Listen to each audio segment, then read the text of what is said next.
আম কাঁঠালের সিজনে যদি পোয়া পিঠা না বানিয়ে খাই তাহলে কেমন হয়, তাই আজকে আমি আপনাদেরকে পোয়া পিঠা বানিয়ে দেখাবো। হ্যালো বন্ধুরা, আসসালামু আলাইকুম, welcome back to my channel.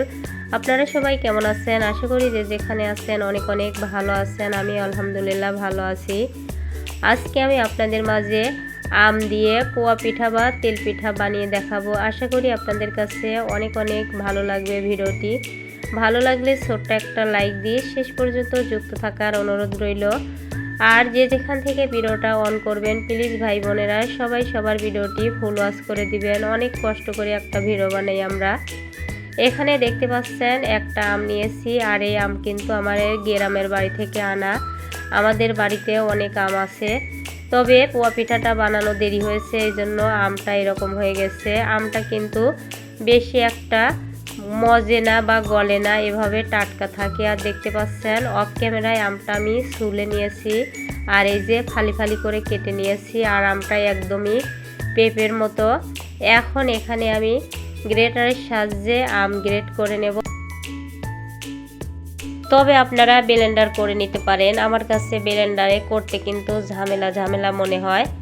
আর এভাবে করে দেখতে পাচ্ছেন আমের উপরে একটা আঁশের মতো ছিল, সেগুলো কিন্তু ফেলে দিয়েছি। আর এই যে অনেকটা টাইম নিয়ে কিন্তু আমগুলো গ্রেট করে নিলাম, আপনাদের অল্প সময় দেখালাম। এ পর্যায়ে এখানে আমি আরও কিছু উপকরণ নিয়ে নেব। একটা ডিশ নিয়েছি, দিয়ে দিলাম 1 কাপের মতো সুজি, এখন দিয়ে দিলাম চিনি, আর 1 কাপের মতো চিনি লাগবে। আমি একটু পরে আর একটু দিয়ে দেবো, অল্প একটু দিয়ে। আর এখানে কিন্তু অনেকটাই গরম পানি নিয়েছি। গরম পানি নেওয়ার পরে এই যে 10 মিনিটের মতো আমি নাড়াচাড়া করে রেস্টে রেখে দেব, তাহলে কিন্তু সুজিটা চিনিটা গলে যাবে। এই যে রেস্টে রেখে দিলাম। এখন 10 মিনিট পর দেখতে পাচ্ছেন সুজির ঘনত্বটা একটু হলেও ঘন হয়ে গেছে। এখন এখানে আমি দিয়ে দিলাম পরিমাণ মতো লবণ, দিয়ে দিলাম এখানে বেকিং সোডা। এখন আমি এই যে আমের পিউরিটা দিয়ে দিচ্ছি, বাটিতে রেখে দিয়েছি, হাফ বাটির মতো হয়েছে। সম্পূর্ণই আমের পিউরিটা দিয়ে দেব। আমের পিউরিটা দেওয়ার পরে সুন্দর করে কিন্তু চামচ দিয়ে ভালো করে ফেটে ফেটে মেখে নেব। আর পোয়া পিঠা বানানোর সময় কিন্তু ফেটে ফেটে মাখালে সুন্দর ফুলকো হয়। এখন দেখতে পাচ্ছেন বাদবাকি চিনিটুকু দিয়ে দিলাম। চিনিটুকু দেওয়ার পরে আবারও সুন্দর করে এই যে চামচ দিয়ে ফেটে ফেটে মেখে নিচ্ছি। তবে চামচ দিয়ে মাখানোটা ভালো হচ্ছিল না, পরে কিন্তু আমি হাত দিয়ে মেখে নেব।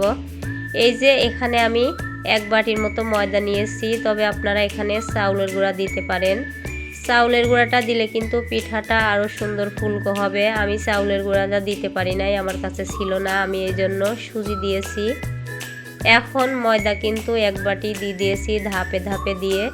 এই যে দেখতে পাচ্ছেন সুন্দর করে মিক্স করে নিচ্ছি। আর অনেকটা টাইম নিয়ে কিন্তু এই মিক্সরটা করতে হবে। আর এখানে কিন্তু প্রায় 1 বাটির মতো গরম পানি লেগেছিল। এই যে পানিটা দেওয়ার পরে এখন আমি একদম সুন্দর করে হাত দিয়ে বেটারটা বানিয়ে নেব। এখন আবারও একটু পানি দিয়ে দিলাম। আর এই যে দেখতে পাচ্ছেন কতটা সময় নিয়ে ফেটে ফেটে বেটারটা বানিয়ে নিচ্ছি, আপনারা কিন্তু দেখেই বুঝতে পারছেন। তবে যে যেখান থেকে আমার ভিডিওটা অন করছেন প্লিজ ভাই বোনেরা এতক্ষণও যারা ছোট্ট একটা লাইক দিতে ভুলে গেছেন, অবশ্যই ছোট্ট একটা লাইক দিয়ে ভিডিওটা ফুল কন্টিনিউ করবেন। আর এখন দেখতে পাচ্ছেন অনেকটা টেস্টের জন্য এখানে আমি ডানো গুঁড়ো দুধ দিয়েছি 1 প্যাকেট। আর এই গুঁড়ো দুধটা দেওয়ার কারণে পিঠাটা মাশাআল্লাহ খেতে কিন্তু অনেকটাই টেস্ট হয়েছিল। এ পর্যায়ে বেটারটা কিন্তু একদম রেডি হয়ে গেছে। এখন আমি চুলার উপর চলে এসেছি, একটা কড়াই বসিয়ে দিয়েছি, সয়াবিন তেল দিয়েছি পরিমাণ মতো। এখন আমি এই যে একটা পিঠার বেটার দিয়ে দিলাম।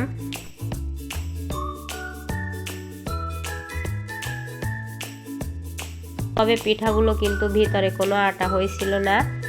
আর সুজি দিয়ে করেছি, তাও কিন্তু অসাধারণ ফুলকো হয়েছে, আপনারা দেখেই বুঝতে পারছেন। একটা পিঠা হয়ে গেছে, আর একটা পিঠাও দিয়ে দিলাম। আর এভাবে পোয়া পিঠা বা তেলের পিঠার ভিডিও কিন্তু আমার চ্যানেলে অনেকটাই আছে, সেগুলো আপনারা দেখে নিতে পারেন। ফুলকো ফুলকো পিঠা হয়েছিল কিন্তু সুন্দর। এভাবে করে আমি আর একটা পিঠার বেটারও দিয়েছি, আর এই পিঠাটাও কতটা ফুলকো হচ্ছে আপনারা দেখেই বুঝতে পারছেন। মাশাআল্লাহ সবটি পিঠাই কিন্তু দুর্দান্ত হয়েছিল।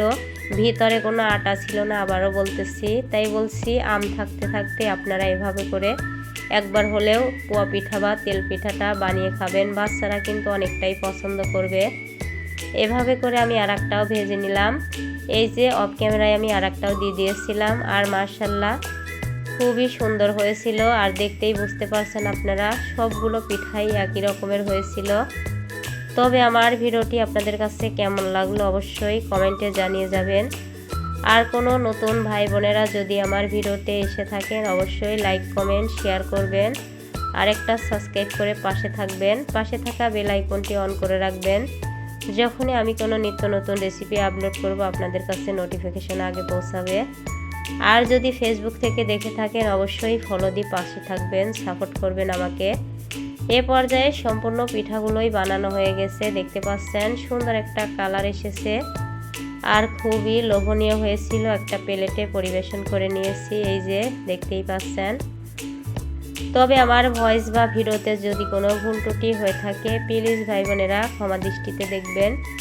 এখন আমি আপনাদেরকে নাড়াচাড়া করে দেখে দিচ্ছি ভিতরটা কতটা সফট নরম হয়েছে আর উপরে ফুলকো। এখন আমি আপনাদেরকে ছিঁড়ে দেখাচ্ছি আসলে পিঠাগুলোর ভিতরে কেমন হয়েছিল। ভিতরটা না দেখালে আপনারা হয়তো বুঝতে পারবেন যে পিঠাগুলো ভিতরে হয়তো বা আটা আছে, তবে আপনারা কিন্তু দেখেই বুঝতে পারছেন পিঠাগুলো কতটা সুন্দর হয়েছে। আর পুরাতন ভাইয়েরা আপুরা অলরেডি যারা আমার পাশে অনেক আগে থেকে আছেন আপনাদেরকে অসংখ্য ধন্যবাদ আর মন থেকে অনেক অনেক ভালোবাসা রইল। তবে আজকের মতো রেসিপিটা এখানেই শেষ করছি।